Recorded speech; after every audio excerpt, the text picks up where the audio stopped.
So many things have been happening lately, and there are so many issues to talk about. First, there is the Nnamdi Kanu's recent court case, where the scripts continue to be played. The delay and the incarceration continues, but the Biafra struggles will be sustained. Then, there are the killings in the plateau. The continuous expansionistic agenda of the Fulani. The destruction of people's homes, the tribalism, and the elections. There are so many things to talk about, and a lot to think about. It's frustrating to see the same things happening over and over again. The cowards, the journalists, the media, and so-called professionals use words like political solutions, security architecture, and empty words that mean nothing. These words don't awaken the soul, reveal the truth, nor expose the lies. Hence, the evil continues, and we see the same things happening repeatedly. It's like doing the same things like an insane person and expecting a different result. There is no direction, no head, no tail for the people who continue to suffer. They are at the bottom of the ladder, and everything goes wrong at the bottom. The war only kills the weak and vulnerable. Those at the top, especially the businessmen and politicians, remain untouched. A preacher comes on air and uses phrases like shape-shifting, architecture of thought. Empty English words with its ambiguities. He has been saying the same things for years, and he doesn't know why things are not happening.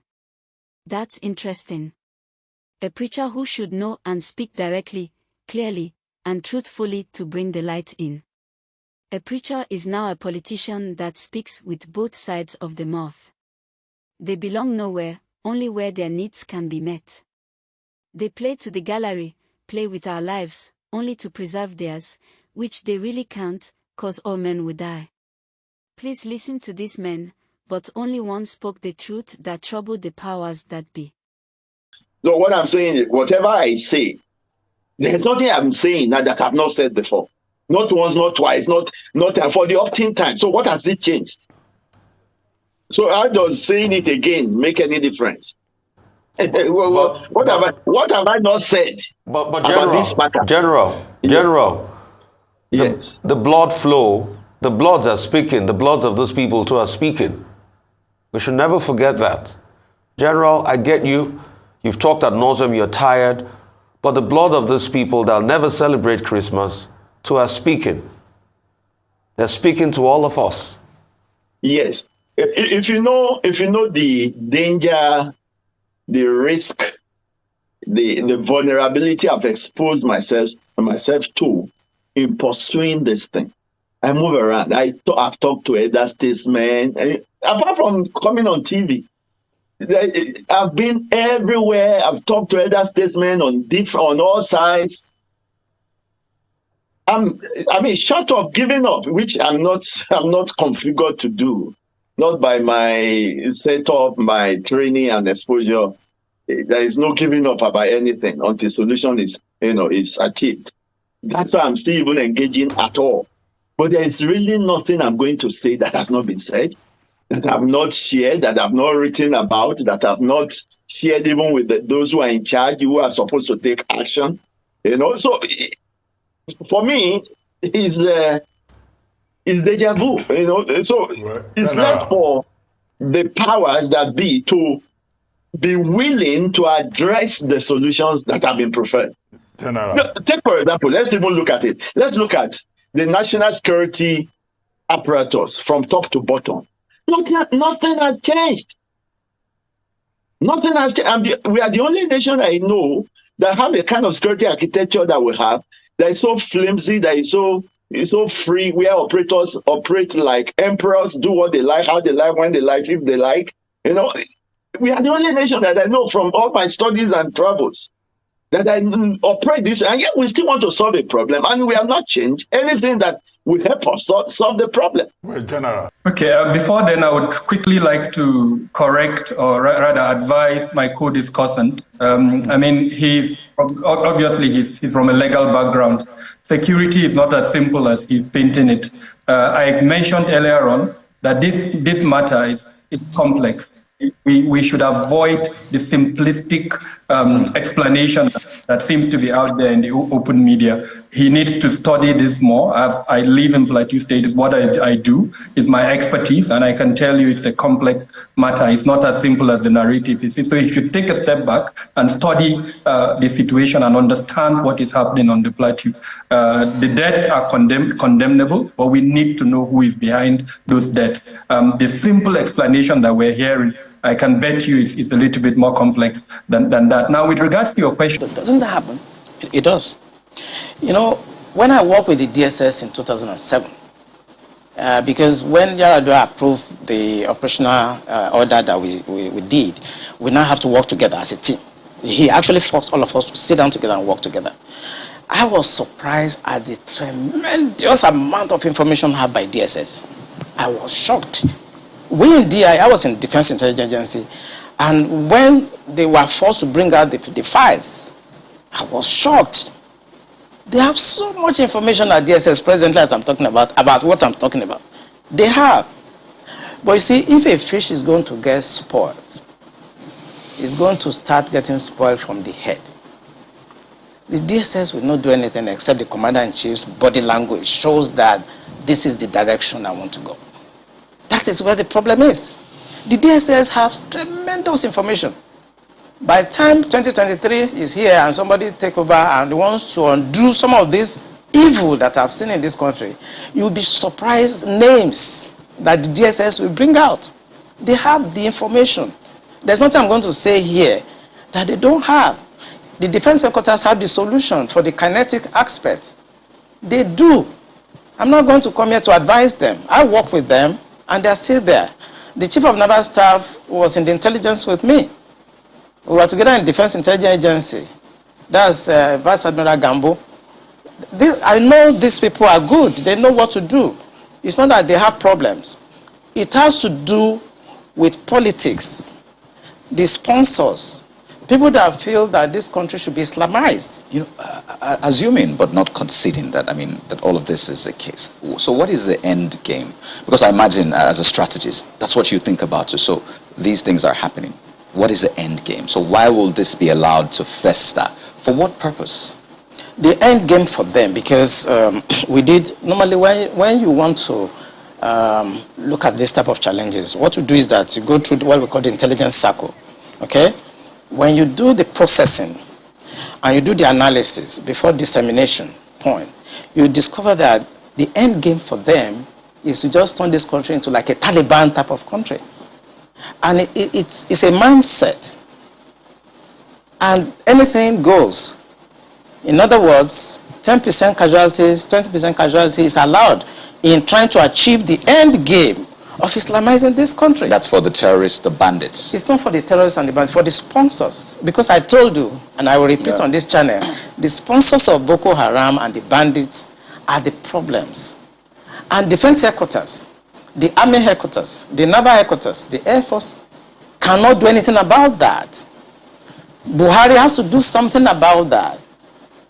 The Interpol has the list of those people that are sponsoring Boko Haram. I work with Interpol. They should ask, if they don't know, they should ask. The government of Dubai, they have the list of those people. During the trial of those people that were caught, names were mentioned. They have the list. The government also told us that they've arrested 400 sponsors of Boko Haram.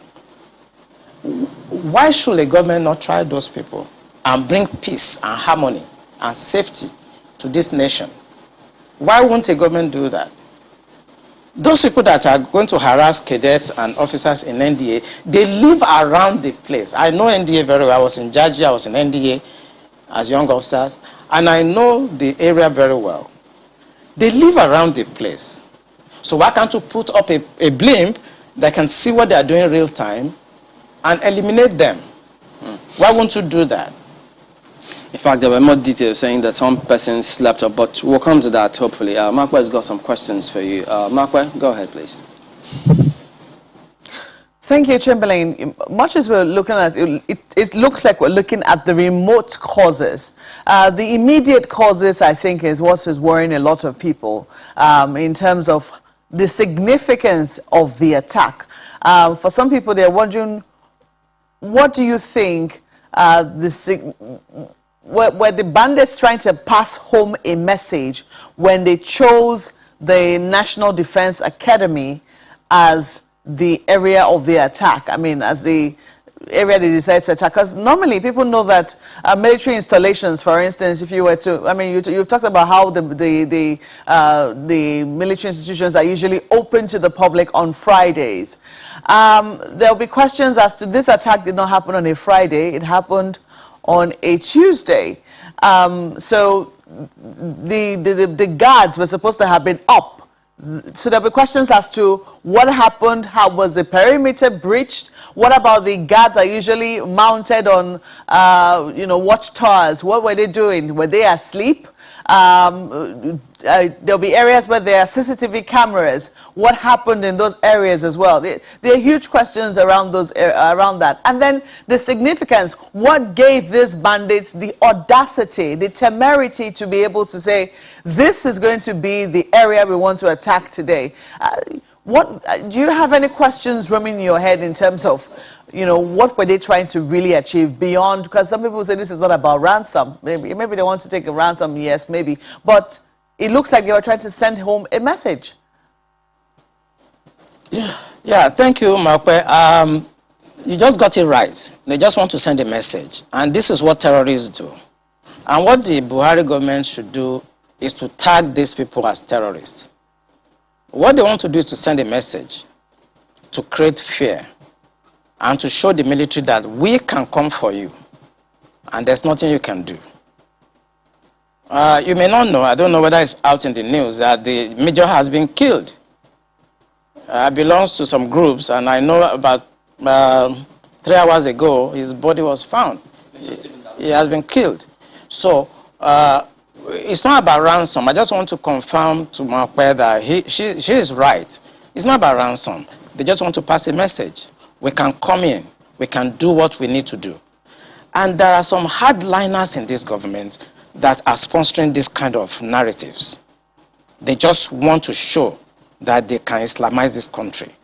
They think about Taliban, they think about the Mujahideens, and they want to replicate it in this country. And they don't care what happened. They simply don't care. As long as at the end of the day, there's Sharia, and there is whatever thing they have in their head, they want to achieve. So these people that are sending messages are sponsored by Nigerians. I'm sorry if I could follow up on that quickly. Please go ahead. This part of what you just spoke about now, the security agencies gleaned this from those who they arrested over time, saying this is the intention. Absolutely, the intention of it's on the internet. So it's not even about the people we interrogated. The intention is to Islamize Nigeria and practice Sharia. And it doesn't matter if some people die. It doesn't matter if you're embarrassed. It doesn't matter if our economy has generated. Look at the interest rate. Look at the inflation rate. Look at the debt profile of Nigeria. They don't care. As long as at the end, the Quran is at the sea.